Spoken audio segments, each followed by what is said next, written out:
This is today's purchase, long overweighted vacuum for the workshop.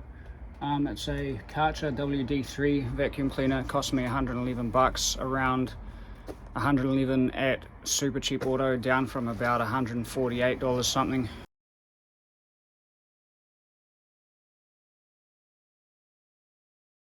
Yeah, so I'm going to be doing a bit of a test and then just having a quick look at this thing, and then I'm going to give it a whole lot of work through sawdust, interior of a house, and doing a bunch of cars and stuff. As you can kind of see, this whole place has been absolutely swamped with sawdust on a whole lot of stuff. It's got a blowing function on it as well. I can hopefully use that function to get a whole lot of the dust off of this equipment. Absolutely all over pretty much everything. Looks like it's been snowing in here, only it's filthy snow from a freaking 100 power tools. But I'm going to go over this whole workshop today and see how it goes, test this thing out, and I'll get back to this video.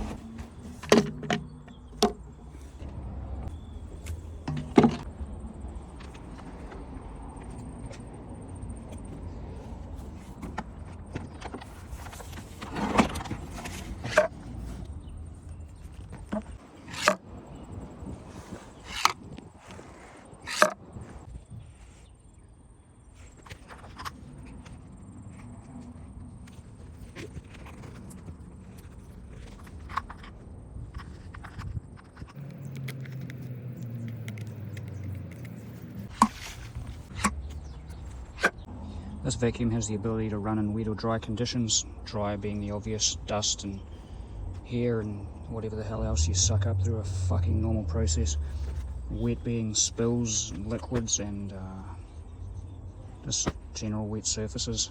This machine came with one paper bag included. They do sell the extra bags at the shop. This one here claims it's a fleece bag, triple layer with high dust retention, and it's apparently a lot more longer lasting. It doesn't say really that I can see if these bags are actually reusable. I'm going to reuse them regardless, because these things are freaking expensive. It's like 40 bucks just for 4 bags. Basically pull the dust and stuff out of them to try and reuse them. Same with the paper one, because, you know, bagless is really the way to go. But if you've got a bag vacuum cleaner and you have to buy more bags for it, it's best to just put on some freaking rubber gloves and just pull the dirt out, just to extend the life of them, so you don't have to keep buying more.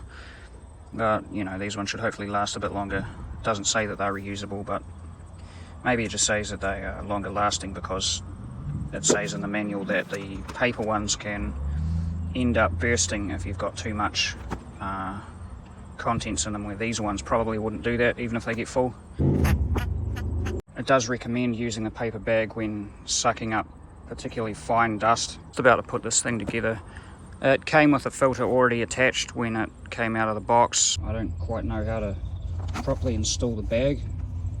I did read through the instructions fully, but I didn't really see anything that gave you proper instructions on how to install this thing. Obviously this piece needs to go onto this hole, but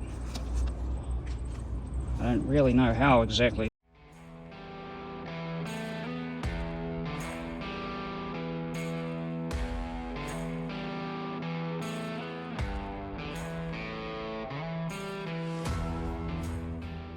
I put the filter down in the middle of the bag, and this part here at the front connects to that seam, but depending on if these things go down, that'll be right. Yep, so I'm guessing this back part is where you plug the hose into if you want it to blow, which I've actually never seen a vacuum cleaner do that before. You see it in the old cartoons when they put the vacuum cleaner on reverse and they blow all the dust in some other character's face, but I never thought that was a real life thing. But yeah, but I don't think that it blows out the contents of the bag. It just blows air out. Must like reverse the motor system or something like that. So connection feels okay, but it goes in relatively easily. See, clicks a little bit loose up there, but you see how that goes. Unfortunately, they didn't include a metal pipe, which your parents, if they were a bit evil, used to beat you with. You know, when you were a kid, some people's parents did that. But those metal pipes are a bit more durable than these plastic ones. So the cool thing about this as well is that you can actually take this part off and connect it directly to the hose or directly to this. I don't think that with most vacuum cleaners you can generally take that off and put this part into one of these, because I've always put the handle straight into the pipe, or, you know, if you're trying to save space, right into the tool that's on the end, like the sweeping part or the little crevice tool thing, whatever it's called. So because that's what I'm used to, I'll just leave the handle on. Probably be the best for me anyway. So today I'm going to be sucking up a whole lot of sawdust in the shed, so I'm going to leave that pipe on. I'll probably use this. Gives you the option, it says, to use one of these for the brush part for sucking up, you know, dirt and dust and things like that, and this part here, the rubber part, for sweeping up water, and which makes it so that it just sweeps the water into a straight line sort of thing as you suck it up. But on the instructions it says that you clip one that has 2 brushes for the dirt and dust and 2 rubber pieces for the water, so you have one on each side. But for some reason this one here just has one of each, and in the instruction book it says that it comes with 2 separate pieces like this that click into here, because this piece here that clicks into that, but it says there's 2 separate pieces, and I haven't found the other one, so that might be a problem, because you don't really want one that's half and half. And I got this, which is, you know, the tool for getting into like couch cushions and frickin' round corners and things, make that a bit easier. In terms of the cord itself, it's relatively okay length really, I guess, but I'm going to be using this with an extension cord anyway, but it's not too bad. Relatively firm plug at the end, doesn't feel too bad of quality. Overall, fairly decent for its price. I mean, I knew I wasn't gonna get like one that's completely like, say, the industrial ones that we use in my old workplace and things, which are probably about twice as tall as this and relatively more solid kind of built. But you know, for what it is, for the price, like $100 and something bucks, it's not too bad, just on first look. But we know that looks aren't really everything when it comes to using products and stuff, so it all depends on how well this thing works and how well it lasts. So I'll get onto that soon, but yeah, not too bad. I mean, pretty bad construction for somebody like me or somebody with real bad OCD or anger issues, because this thing feels like an aluminium can in a way. You can put a bit of pressure on it and feel like it's sort of slightly bend in a bit. Same with on the bottom, it's kind of like a tin, like, I mean, sort of see that's like not the thickest of aluminium, and I'm one of those guys who's a bit mental and tends to punch things, and this would get a good solid boot or punch might put a relatively horrible dent in it. So if you're somebody who has prone to anger issues, or say you know, you just have something that will get thrown around in a van with a lot of tools, or you know, might have a knock here and there, this mightn't be the best thing. You might need something more robust.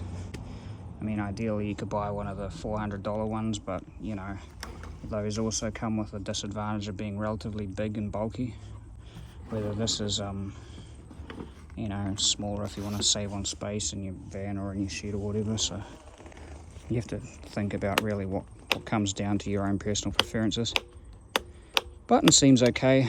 I would prefer one that has the some of the ones that I used had like a soft rubber piece that would go over it. It would stop like any dirt, dust and things coming into it.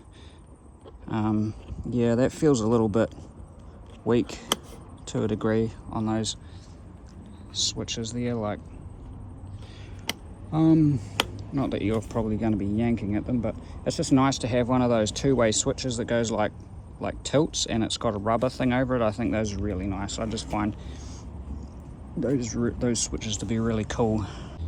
I don't want to blame them just yet, because it might have been me just misplacing this, but it says in the manual that in order to suck up something dry, you put one of these inserts in that has two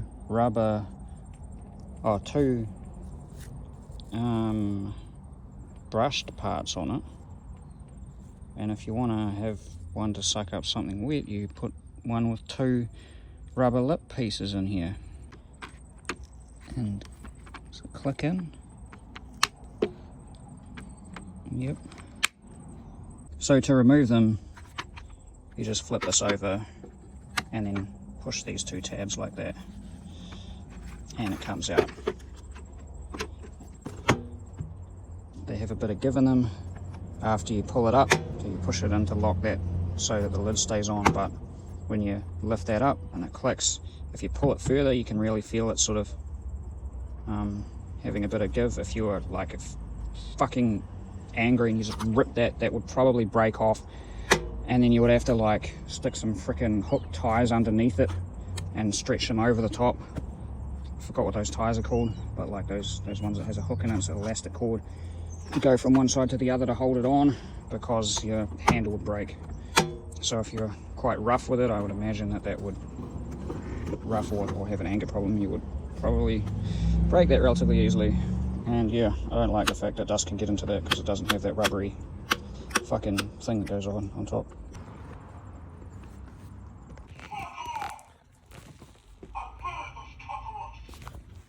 That there is my Scarface clock. Scarface quotes on the hour. It gives me a damn fright every now and then.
Now I could say I was actually really impressed with this thing until I decided that I would try the blowing feature rather than the sucking one.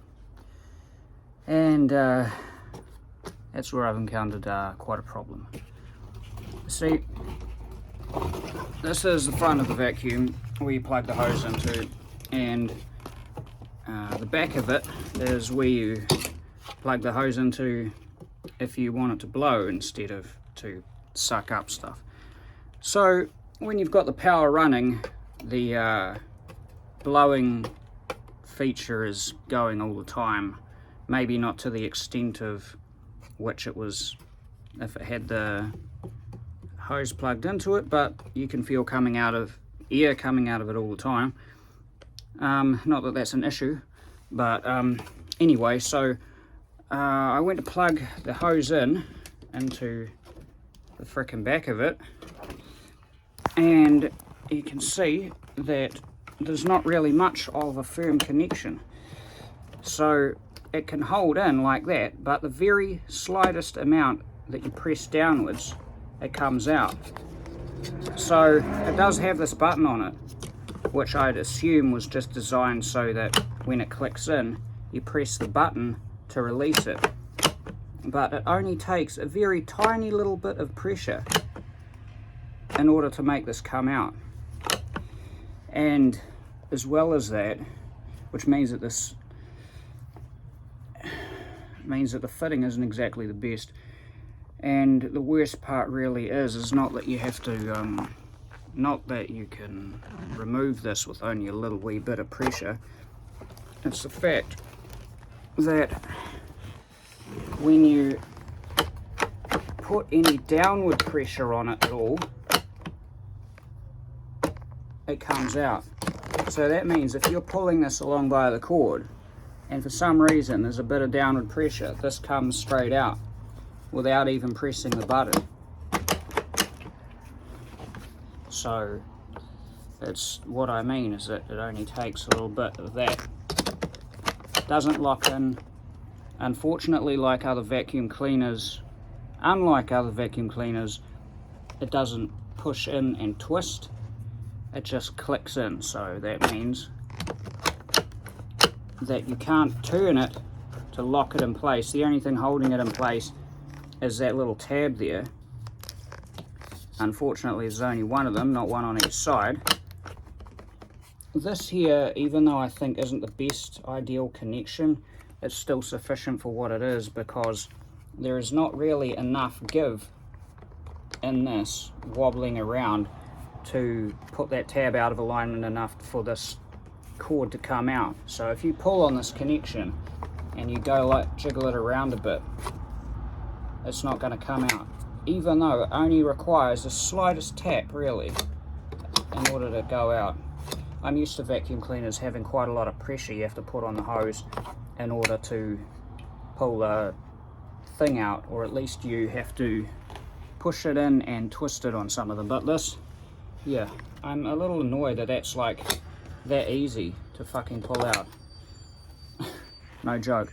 Like, I mean, that kind of bothers me. I understand that, you know, you're not going to get the quality of something that, like a higher model, or one that costs like about 400 or 500, whatever the hell you pay for a vacuum cleaner, but it's not like it costs anything more to put in a more reliable locking mechanism. It's not like it is going to have to make them produce a whole lot more higher quality parts to a degree, you know, like it's not a thing that would make something really expensive, you know, just to produce, like to have a second lock on the other side, or to have a piece of metal in there.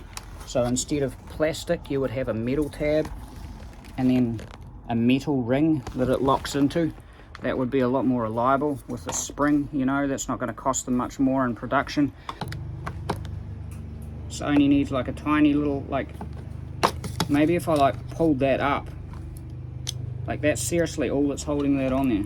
Like if you were to pull that up more, that would probably snap off and then your fucking cleaner's useless. Like that quality of pipe is just, this is garbage. Like aside from that, it was working fairly decently. Kind of regret not getting the other one in a way now instead of this, but yeah, anyway. That means that this piece here, so you can see the newspaper down in there, this part is now sticking up a lot more than it did before. So originally it was down to about there, so it only just stuck out, but now since it's like sticking up a bit more,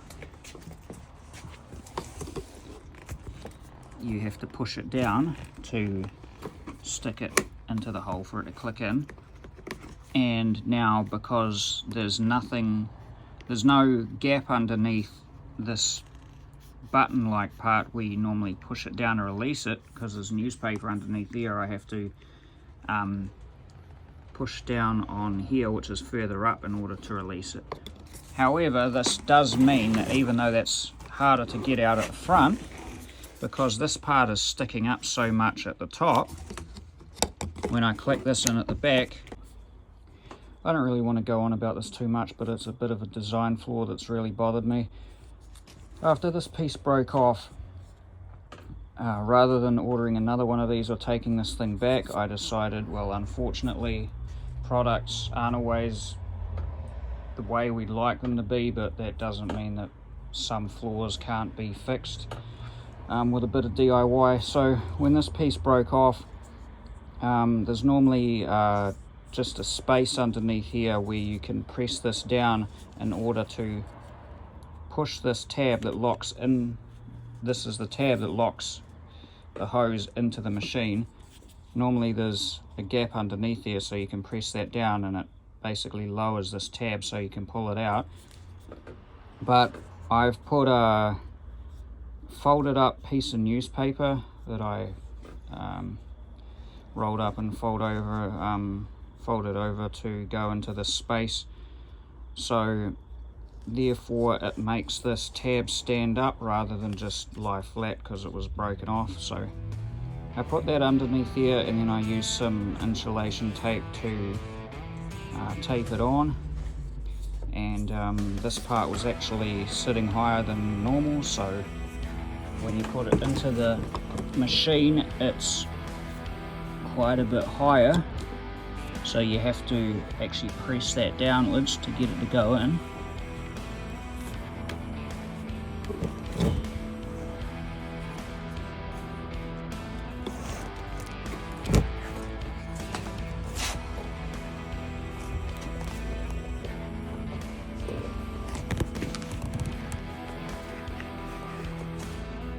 Because the only thing holding it in here is this tab being like up in this connection. So the higher this part stands, the more grip it's going to have. So this tape has allowed it, with the newspaper, has made it stand up a bit more. So therefore it is a better, more solid connection. And also I put some rolled up newspaper and tape on this rim underneath here, so that means once it's in, when it actually goes in like that, therefore the tab being higher will make it so it won't come out as easy once it's actually clicked in. And as well as that, because I've put some thickness at the bottom with the tape and the newspaper on the machine itself, you can't pull downwards and yank it out the way you could before. Because before it was just so freaking crazy that all you needed to do was tilt it down slightly and the whole thing would freaking pop out. And I understand that when you're actually walking around with a machine and you're using the blower function on whatever, you're probably going to be holding the cord higher than the machine itself probably, but you could also be pulling it along the ground and, you know, be blowing, like, say, dust out of the cracks or something on the ground, and the cable would pop off, and it would be really annoying having to constantly put it back in because any downward motion would just make the damn thing come out. So the combination of having this tab getting pushed upwards and having a bit of extra thickness underneath there, so to make it so that therefore when it's in,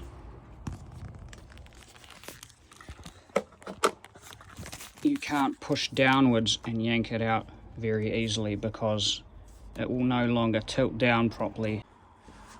So I was raving on before, getting mad with the fact that this pipe kept coming out.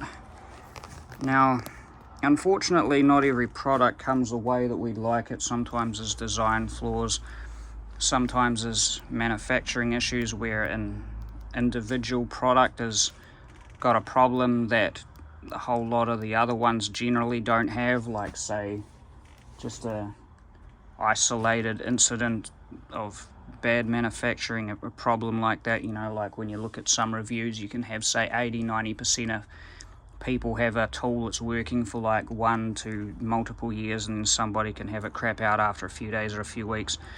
So it's sort of like, that's a problem that can occur anyway, but I think this is probably a design flaw rather than just a specific individual unit that's got this problem. But one thing I've figured out as a way to stop this coming out is, even though the connection that goes up in here is the only thing that's holding it in, because this rim isn't the most tightest, so when you are putting any downward pressure on the pipe itself and it keeps coming out, and it wiggles around a lot more than the front pipe does, I think that's because this circle here is a bit too large on the bottom side. So what I did was fold up a little bit of newspaper to create some thickness, and then I use insulation tape, which is black, to match the plastic. There's a bit of newspaper sticking out there, which I'll go over again, but like, so I use that to hold that in, and therefore it's got more thickness on the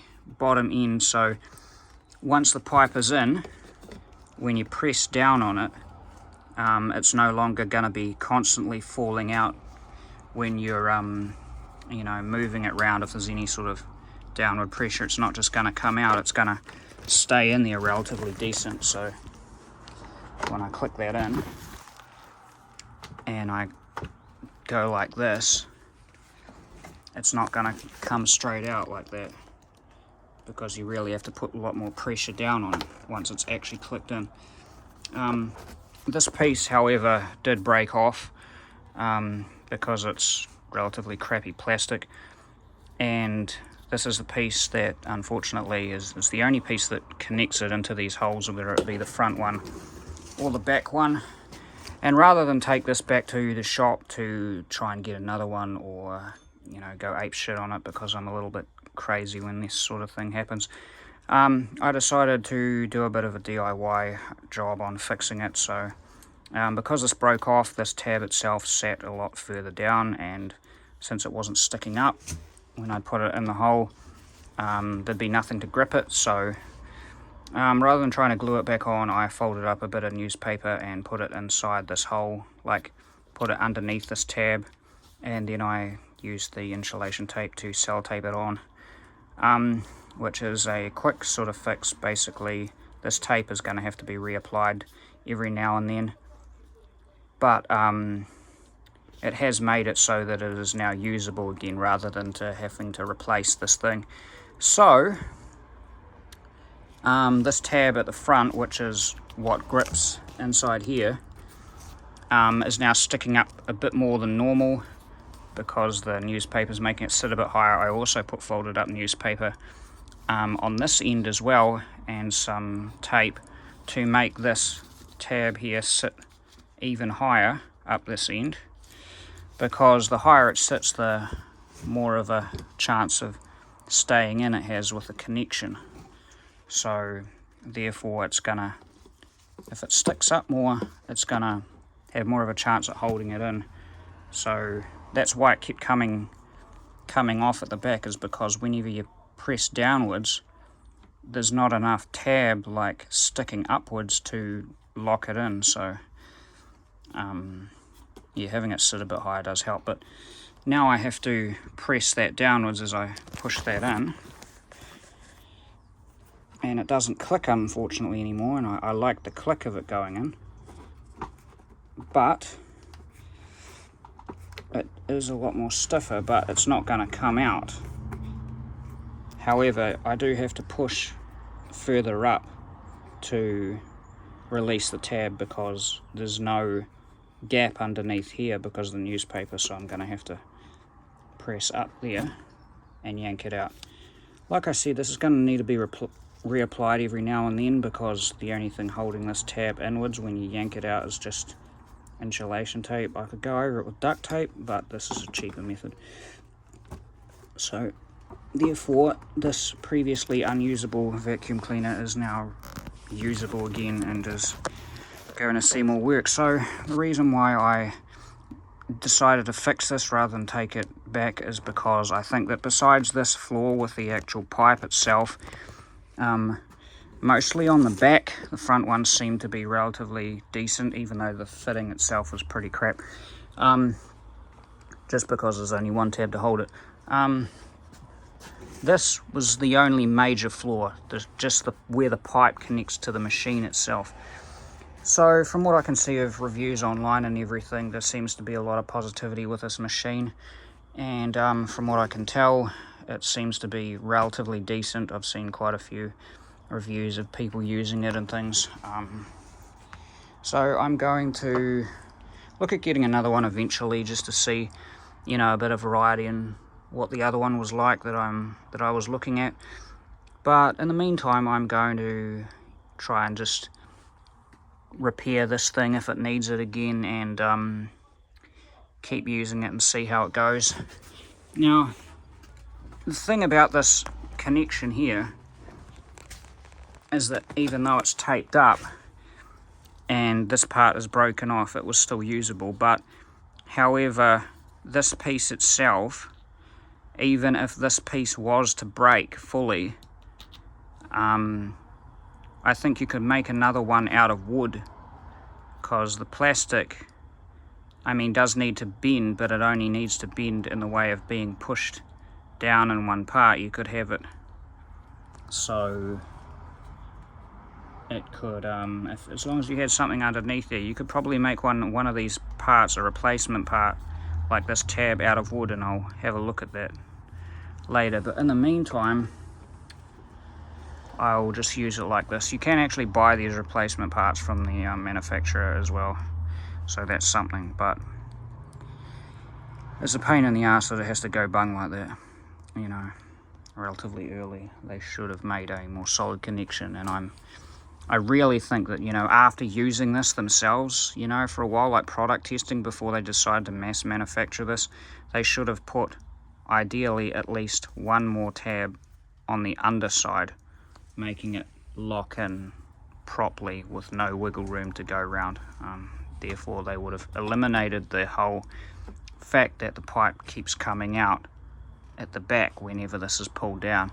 Or they could have just done that and made this rim a lot thicker, so, or made the pipe go in further, so that therefore there would be no room to wiggle it round and make the tab come out. So I just thought I'd add to this video that if that little tab breaks off on the end of the pipe that allows it to connect to the machine, your product isn't exactly useless.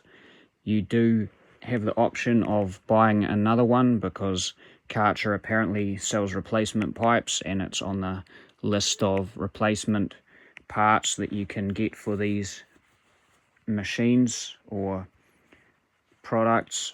So there's the replacement option there if this is something that happens.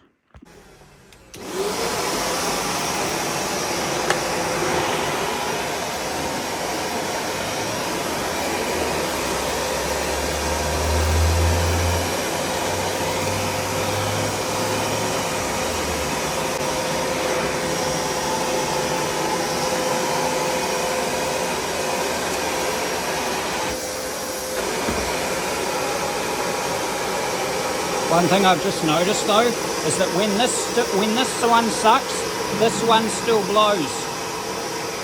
One thing I've noticed though is that when this one blows, this front end is still sucking. So if you have loose clothing or something around, it can catch in there. It's not one or the other. They both work simultaneously at the same time. It's just like when you're using the front end to suck up dirt, the back end is still blowing air out of it.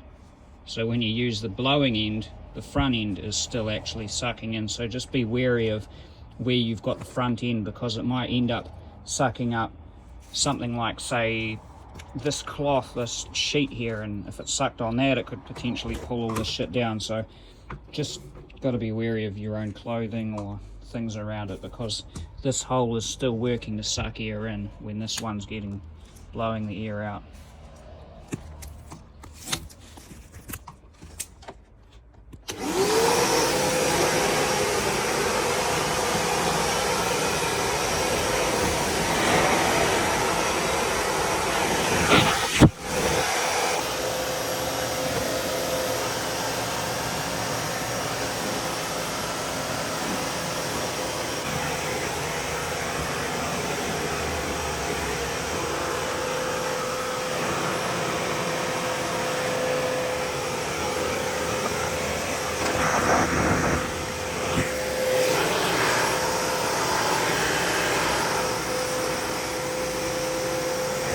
if you're going to be blowing dust like this around, especially sawdust in the workshop, wear one of these because you don't want to breathe this crap in your lungs, because it gets pretty much everywhere and then it settles back down. It's the blowing quality for this thing isn't too bad.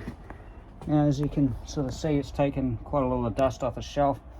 Not good enough that everything has got like no dust on it. I mean, you could still say like individual tools would be good to redust, but it gets the top layer off. All the screwdrivers and stuff are relatively clean. Still got some on the shelves, but yeah, relatively decent. Not strong enough to blow things over, but you know, strong enough to lift the top layer off and to chase away piles of sawdust and dust on the ground, so it's not too bad.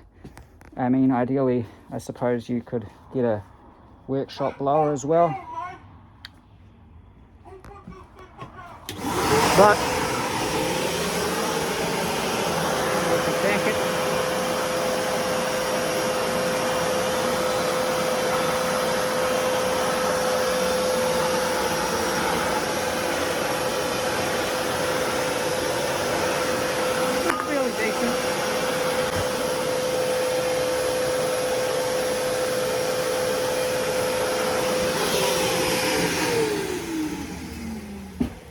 Besides the shoddy connection for the pipe, it's a pretty decent secondary feature on a vacuum, just to eliminate a bunch of dust without having to put the actual cleaner between objects that it might be hard otherwise to reach. So I'd say that's a pretty cool feature, really. Not everybody's got a blower on hand, and you know, it's good to have a two-in-one like this. I think, yeah, really good feature, only compromised slightly by having a shoddy pipe connection, but still did a fairly decent job with it. Sorry, this video was kind of a little bit all over the place. I was really sort of new to this when I just started making these kinds of videos. I'm a little bit better at reviewing things now, but looking back, I could have done this a whole lot differently, so I apologize for that. I also didn't really have much of a camera set up or a tripod or anything like that at the time. Yeah. So I just thought I'd say, as a bit of a follow-up to these videos for this vacuum cleaner review, how I've found it over time.